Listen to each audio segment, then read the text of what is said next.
ఒక్కసారి కొమ్మూరి గోల్డ్ కి కాల్ చేయండి. తాకట్లో ఉన్న మీ బంగారాన్ని విడిపించి మార్కెట్ ప్రైస్ కి వాళ్ళు కొనుక్కుని మిగతా డబ్బులు మీకు ఇచ్చేస్తారు. Hi, welcome to Manam TV. మనం ఉన్నది మన కోసం. నేను మీ Manoj. No helmet no petrol. So ఇప్పుడు తిరుపతిలో ఎక్కడ చూసినా సరే ఇదే వినిపిస్తోంది. సో పెరుగుతున్న రోడ్డు ప్రమాదాలు దృష్టిలో ఉంచుకొని వాటిని అరికట్టడం ఎలా అనుకున్న పోలీసు బాస్లు ఎవరైతే ఉంటారో సో వాళ్ళంతా కూడా ఒక కీలక సమావేశం నిర్వహించారు. దాని తర్వాత నో హెల్మెట్ నో పెట్రోల్ అనే ఒక కన్క్లూడ్కి వచ్చారు. పర్టికులర్గా నో హెల్మెట్ నో పెట్రోల్ ఎందుకు అంటే సో 2-3 రోజులకోసారైనా అట్లీస్ట్ రోజులో ఒకసారైనా సరే వీళ్ళంతా పెట్రోల్ బంక్ వెళ్లాల్సిందే మస్ట్గా. సో పెట్రోల్ బంకుల దగ్గర పోలీసులను పెడుతున్నారు అండ్ ఎస్ఐ స్థాయి ర్యాంక్ అధికారులను కూడా పెడుతున్నారు.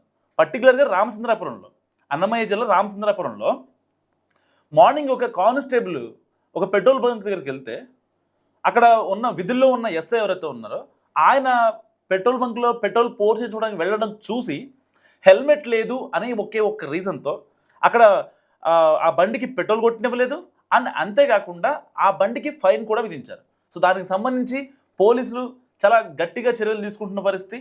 నో హెల్మెట్ నో పెట్రోల్ అనే నినాదాన్ని తిరుపతిలోని చాలామంది ప్రజలకు తీసుకువెళ్ళాలని పోలీసులు కూడా చాలా గట్టిగా ప్రయత్నిస్తారు. ఒక్కసారి ఆ పోలీసు అధికారి మాట్లాడిన మాటలు విందాం. 15వ తారీఖు తర్వాత అన్ని పెట్రోల్ బంకుల దగ్గర కూడా ఆల్రెడీ కెమెరాలు ఉన్నాయి. ఈ కెమెరాల ద్వారా ఖచ్చితంగా ప్రతి పెట్రోల్ బంక్ దగ్గర మెన్ పోస్ట్ చేస్తాం, స్టాంప్డ్ ఫొటోస్ తీసుకుంటాం. ఖచ్చితంగా వీటన్నిటిని కూడా ఆన్లైన్ ఈ చలాన్స్ ఫామ్ చేస్తాం. కానీ ముఖ్యంగా మళ్ళీ చెప్తుందంటే మాకు ఫైన్ ముఖ్యం కాదు, మీ భద్రత ముఖ్యం. ఆ భద్రతలో భాగంగా మీరు తప్పకుండా హెల్మెట్ ధరించి మీరు ప్రయాణిస్తే మీకు మీ కుటుంబ సభ్యులకు మంచి జరుగుతుంది, భద్రంగా ఉంటారని అప్పీల్ చేస్తూ అదేవిధంగా ఎన్ఫోర్స్మెంట్లో మాత్రం తప్పకుండా రాబోయే 15వ తారీఖు తర్వాత ఖచ్చితంగా ఎన్ఫోర్స్ చేస్తాం. వారిపై ఫైన్లు కూడా వేయడం జరుగుతుంది.